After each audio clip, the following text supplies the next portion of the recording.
Are you with us? Hey, Dick, I'm here. How are you Okay. doing? I can hear you perfectly. You can hear me okay, brother? Yes, absolutely. All good. Okay. Right on. Okay. Let me just give a quick intro so people know what we're dealing with here. Let's see. I'm looking. Okay, here we go. Got my notes right here. Okay.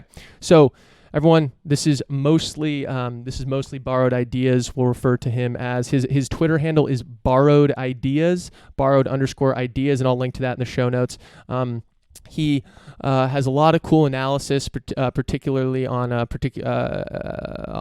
equities, and it talks about specific companies. Has a lot of Twitter threads that are super interesting. Recently, his Twitter account has gotten a lot more followers, so we really appreciate him coming on and sharing with us. Yeah, thank you. Thanks for coming on. How are you doing today? I'm pretty good. It's a beautiful day out there, and thanks for inviting me. Right on, right on. Sweet. Well, let's jump right into it here. We talked a little bit about, we actually referenced your Twitter thread on Facebook last week with one of our guests, and I'm curious. You have a lot of analysis on your Twitter about Facebook, so I'm curious. Can you lay out for us why are you so bullish on Facebook? Right. So it's kind of interesting the fact that people kind of misinterpreted my last tweet in that thread. So I mentioned in my last tweet, Facebook has the least impenetrable moat among the big tech. Yes. So it's actually a negative, right? So least impenetrable. So that means people, Facebook itself can be disrupted, Right. by someone else. So my whole point was, if you want to be super bullish on Facebook or just bullish on Facebook in the long term, a large part of the thesis has to be, on Mark Zuckerberg. Right. The business is not as impenetrable as, let's say, Amazon is. Amazon is, it's just an amazing business. It's a lot harder to imagine how you disrupt Amazon, because they have this, some people call it the octopus model. They have all these different lines of businesses, and if you attack in one particular line of business, they can protect their, whole business with using other lines of business. Facebook, on the other hand, although they have four of the, five largest social, used social apps, Right. they don't have that luxury. They don't have, all sorts of interrelated and sort of also unrelated, businesses tying together, right? They are still a social network. They have Facebook, Instagram, WhatsApp. It's just all different names, but the core idea is exactly the same. Right. Amazon doesn't have that, right? Amazon has cloud. Amazon has, subscription business. Amazon has e-commerce, video, music. They have all these sort of unrelated and also interrelated things, you know, in a bundle, which makes it extremely difficult. It's just hard to imagine how you are going to attack Amazon and that attack Amazon in a way that would put its terminal value at risk. Facebook's terminal value can be put in risk if it's possible. Now I want to make something clear. What is exactly Facebook's business? Yeah, definitely they earn a lot of money through primarily through mobile advertising. Right. But if you think about it, what exactly is Facebook's business? Facebook is in the eyeballs business. It's in the, they are running after human attention, which by definition is, is fickle in nature. Every day, Facebook has to convince us to go back to their platform, to choose their platform over TikTok, over Twitter, over many different social network apps that are going to come in next 5 years, 10 years, 20 years, 50 years down the line. Facebook has to constantly convince us to go back to their platform. Now, sure, it's addictive. Yeah, it is addictive. Is Facebook, any social media is addictive for the users. But even the addicts would know that they may want to try different stuffs. And when you come across a new shiny thing, you may like a particular drug better than the ones you were having before. So that's why I think it's the least impenetrable. It has the least impenetrable moat among the big tech, but that doesn't mean it's not there. That's an important issue. When you are comparing any business, to Amazon, pretty much all the businesses will fall short in terms of competitive advantages. Amazon has this amazing competitive advantage that probably, frankly speaking, nobody, not a single business in the world out there has. So it's an unfair comparison, if you think about it. So it does not have the as strong competitive modes as Amazon has, but it's still there. If you are trying to attack Facebook, for example, you are going to attack a company and a founder who has been operating a company, operating 4 different social media social network for 10 15 years, because they didn't have Instagram from the very beginning. So those four are WhatsApp, Instagram, Facebook proper, and Messenger. And Messenger, right? Okay. Right. So he has 15 years worth of data understanding. I think Facebook is perhaps, the most, they probably have the highest amount of data, and they probably have the most informed understanding of human psychology in the history of human civilization, to be honest. Right. So, I'm telling that it's easier to imagine that Facebook is going to be disrupted at some time in future.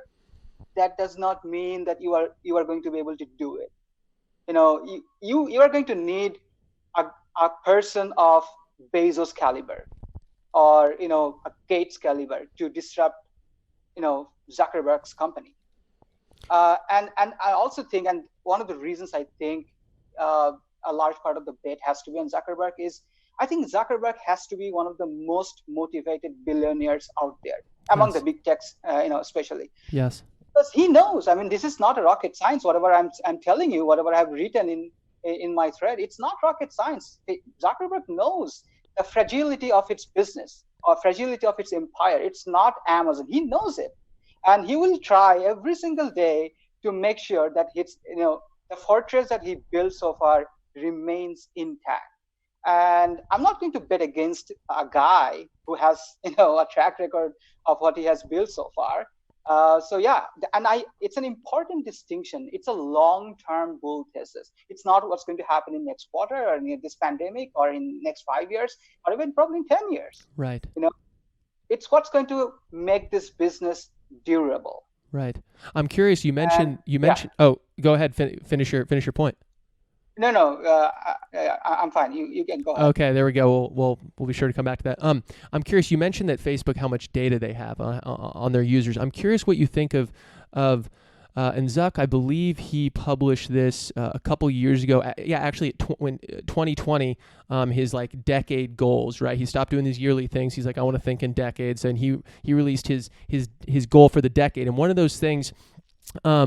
I believe it was in this post where he talked about he wants Facebook to move to private encrypted networks, right? So basically giving users the ability to communicate. WhatsApp already does this. They can't snoop and get and read those messages. He wants to expand that to include a lot more of the social network, so a lot more, make it more private and more secure. I'm curious.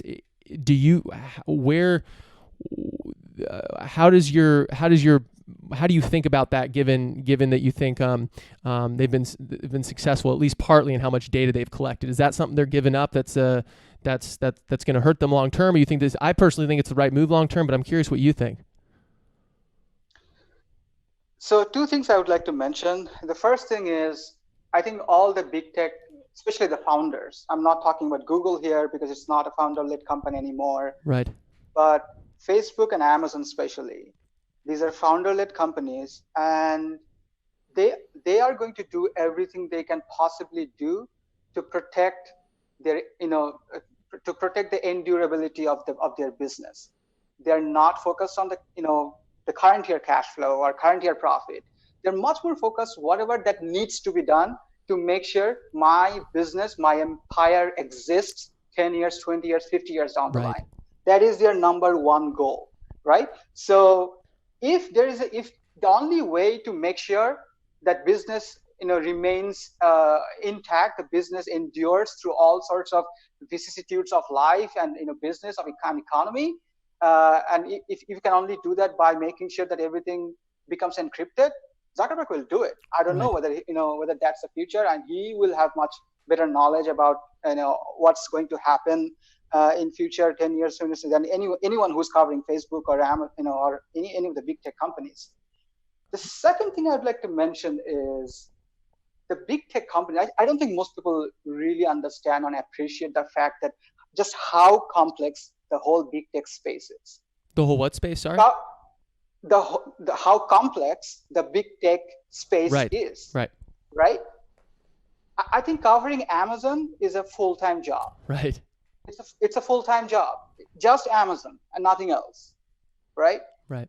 I mean, that's also true for many of the other big tech companies like Google, Facebook, Microsoft. The fact that every single day there's like 20, 30 different articles on major newspapers, and someone and I'm not even counting the Wall Street Research articles, right? Right. So it's just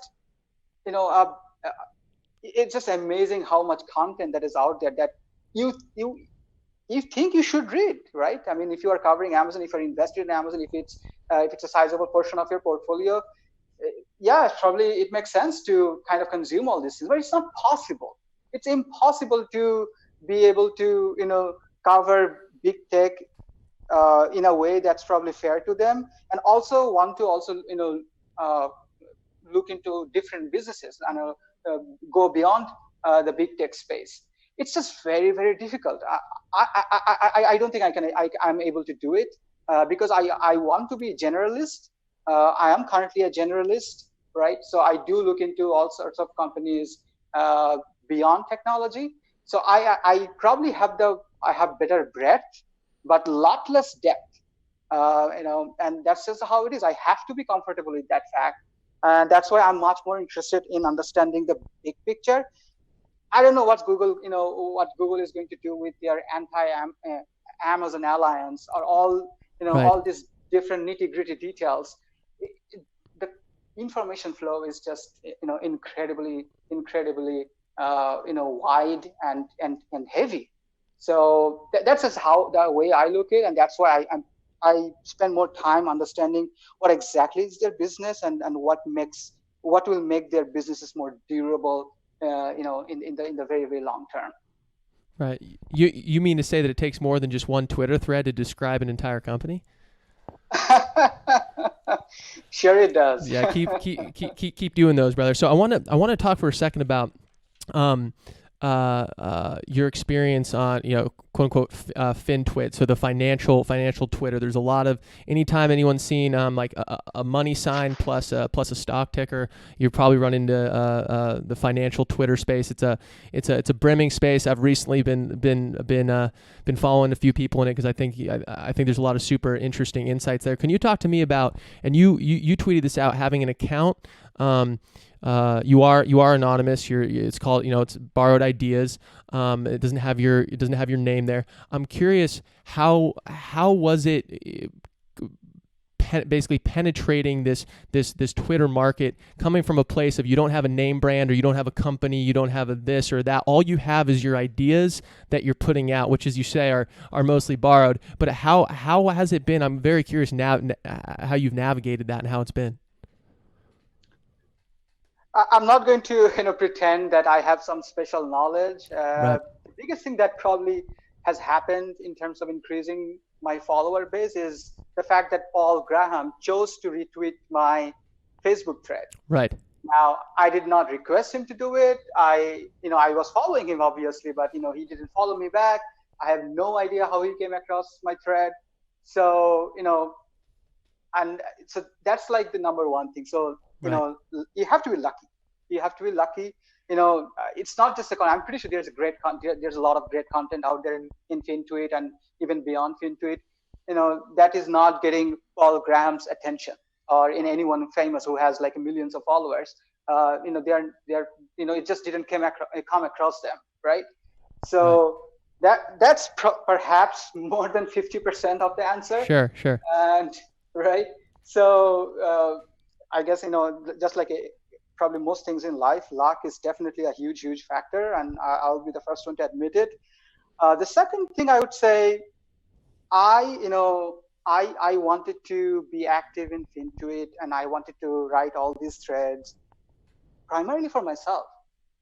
I am Right. reading a lot of stuff. I am consuming all these articles, books, and everything, but my retention is actually a lot less than I would like to retain, right? So Right. if I can summarize, if I can make it more consumable for myself, right? Right. I think that's how I started doing this, and it's great that a lot of other people also uh, find this relevant and helpful. So that's great, but that was not my primary attention. Now, I think David Perel also talked about this idea of binge reading, right? So once you Right. have all these threads and all these contents, I noticed that when people find my profile, they read not just one thread, they read a lot of threads, like 4 or 5 threads at once. So they kind of binge read my threads, and if you read like 4 or 5 threads, and even if you like probably one of them, you may think, okay, this guy is probably interesting enough to just to see what he's thinking, right? I happen to believe if you're very good, if you're very good in terms of ideas, you're probably like 60% right in most issues, right? Right. I'm not very good for sure, right? So many of my takes will be wrong. Some of my takes will be exceptionally wrong, right, and exceptionally bad. And it's just great that once you have this many follower base, they're going to correct you. You are Right. not going to get away in internet saying the wrong stuff. They're going to come and correct you, and that's great. People have been so far very nice to me. I know that social media can be very harmful in many different ways, but Sure. it's been early days. Is that So part a of the lot of things reason? can Is that part of happen. the reason why you're why you're anonymous? I think being anonymous is, I honestly speaking, I did not think a lot before creating an anonymous account. So I'm not going to say that I Right. all kind of thought this through, but I am beginning to appreciate the power of anonymity, right? So it's just much more powerful, and I would say it's very satisfying that people don't know anything about you, and still they want to follow you because you have good ideas, or if you just are borrowing good ideas, whatever it is, right? Because I do think most ideas, good or bad, are just simply borrowed. Right. So yeah, I think that's just much more satisfying. There's a lot less biases. There's a lot less, assumption, presumption, whatever you want to say.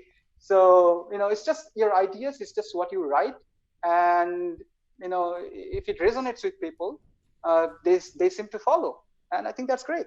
Right. There's something extremely pure about that. How you're there's not a face to it. There's not a history. There's not a education. There's not anything. It's just your ideas that you're putting out there, and they stand on their own. And so far, they are.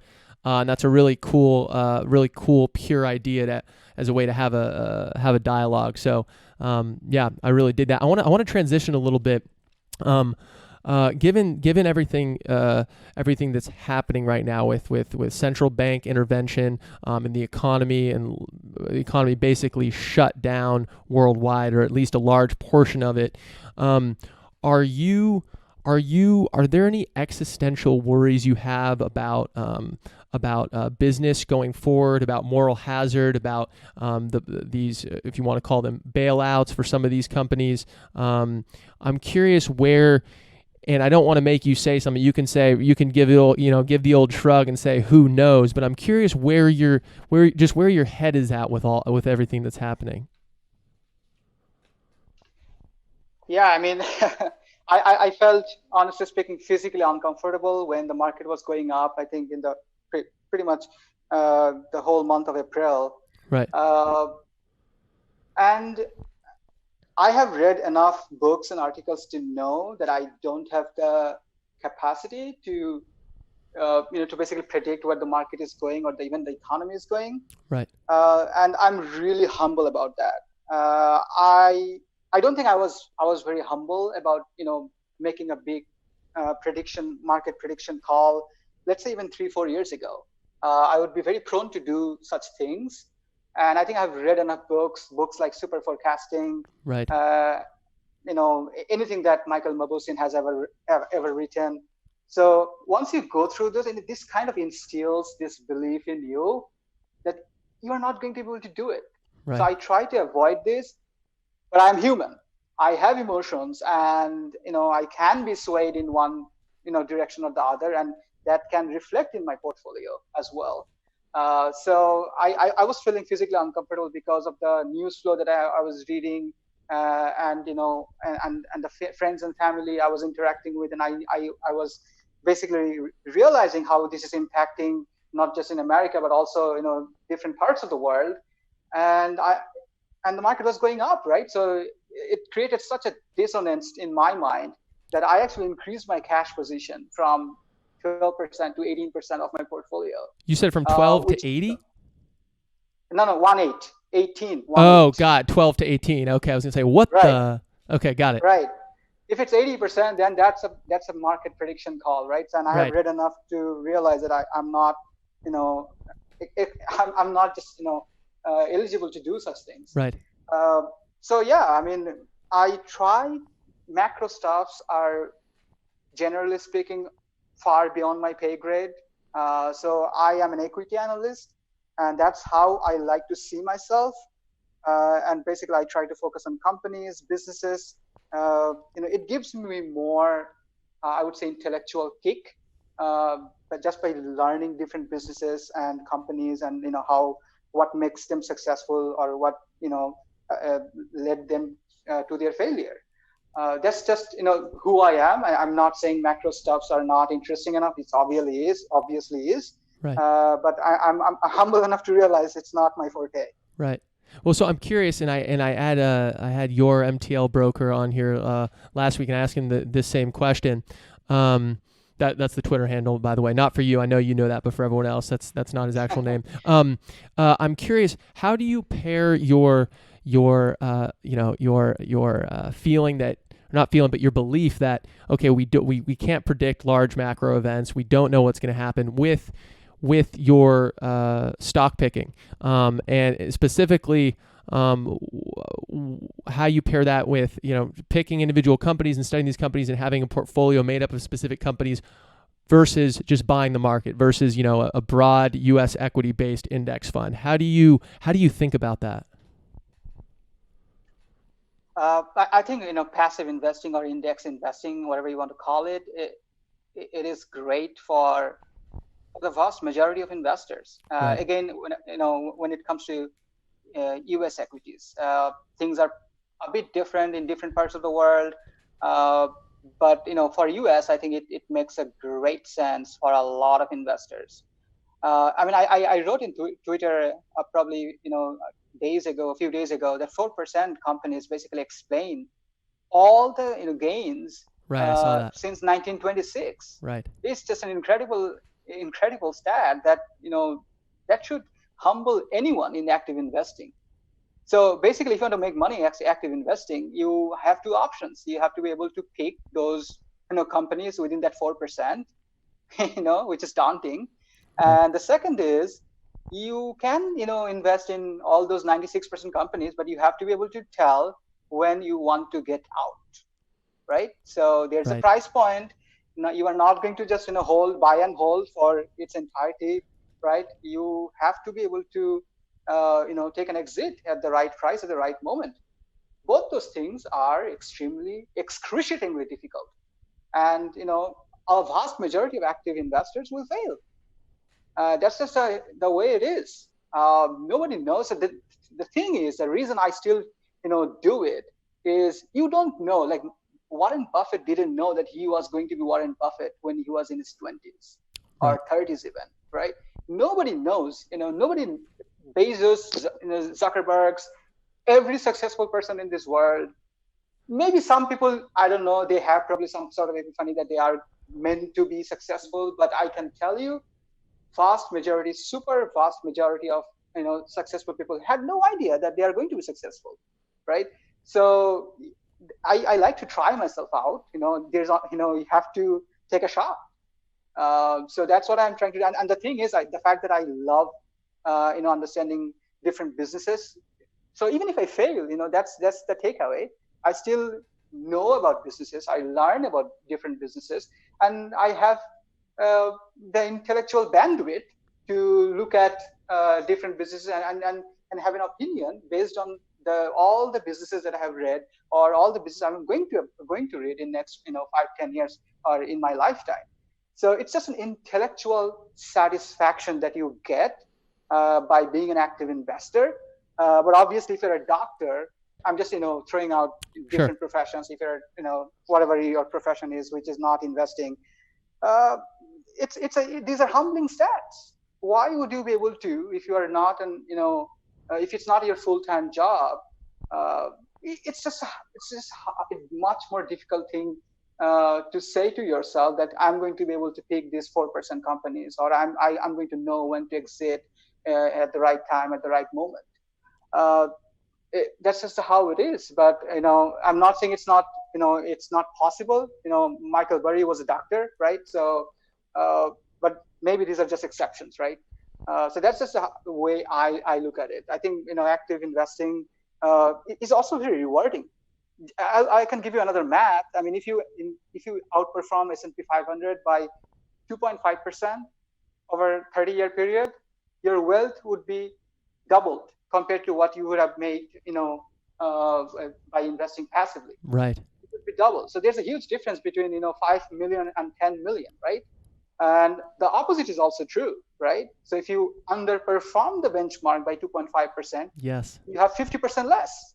50% less. Again, I'm saying, I mean, the numbers will be different depending on what returns you are estimating. Let's say the benchmark index is returning 7%, and you are getting either 4.5% or 9.5%. And then basically the way math works, over a 30-year period, your return would be either double or 50% less. So the incentive mechanism is there. It's very hard to do. It's not easy for sure. And it also definitely makes it even harder when you are paying 1% to your manager. So then your manager has to make even more. So the whole business is very difficult. That's all I can say to you. I love that. I love that you touched on the fact, because a lot of people will ask me, not a lot, but some, they'll ask me, what are some individual stocks I should buy? And one of the things I always like to tell them, I've talked about this on the show, and you just touched on, is that buying a stock is half the battle, right? You buy it, but then when you've purchased it, now that you own a piece of a company, you basically signed up for a marriage with that company, to basically be with her in sickness and in health until you sell it, right? So there's two parts to the trade. There's the buy, and then you sell when hopefully it's higher. But it's like, just because you think, sure, you think it's a good company to buy now, fine. Well, now just make sure that you are willing to spend the time to monitor that stock, and know when to sell it, especially if it's a large piece of your portfolio, right? Some people might go all in on Tesla, for example. It's like, I would not recommend that, but if you are going to do that, you best be damn sure that you're going to have the time, given that it's such a large percent of your portfolio, that you're going to be following it. And I always think of the opportunity cost there, especially for people unlike yourself that, are doing this as an intellectual pursuit. A lot of people are in it not for the intellectual part; they're in it to make money. And I tell people, if you're in it to make money, then the surest way to do that, and you want to spend time on other things, like maybe to your point, you want to be a doctor, then go be a doctor, and then just put your money in a passive fund, and then let that build wealth for you. Then you can spend your time and your energy on the things you actually you would prefer to.